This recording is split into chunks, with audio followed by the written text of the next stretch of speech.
આમ આદમી પાર્ટી દ્વારા ખેડૂત અને ખેતમજૂરો તેમજ નાના મોટા ધંધાર્થીઓ તેમજ વેપારીઓ, નાના સરકારી કર્મચારીઓ ભાજપના શાસનમાં આજે આ તમામ વર્ગના લોકો પરેશાન થઈ ગયેલ છે।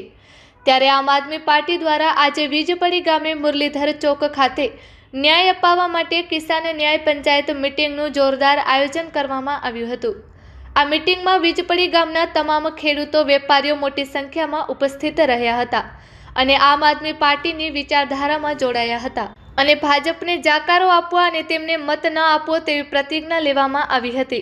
તારીખ 13 ડિસેમ્બરના રોજ આ મીટિંગ વિધાનસભા સહપ્રભારી મનીષભાઈ સેલડિયા તેમજ આંબરડી તાલુકા પંચાયત પ્રભારી હિતેશ ડોંગા મુખ્ય મહેમાન તરીકે ઉપસ્થિત રહ્યા હતા તેમજ વીજપડી આમ આદમી પાર્ટીના આગેવાન શ્રી ભાવેશભાઈ લાડુમોર, કિરીટસિંહ ભાટી, સમીરભાઈ ખોખર, મનુભાઈ મોરી તેમજ ચેતનભાઈ પીપલિયાની આગેવાનીમાં આ મીટિંગ યોજવામાં આવી હતી તેમજ અનેક કાર્યકરો, મિત્રો, આગેવાનો ઉપસ્થિત રહ્યા હતા। દરેક સમાજના આગેવાનોની ઉપસ્થિતિમાં કાર્યક્રમ સફળતાપૂર્વક પૂર્ણ થયેલ હતો।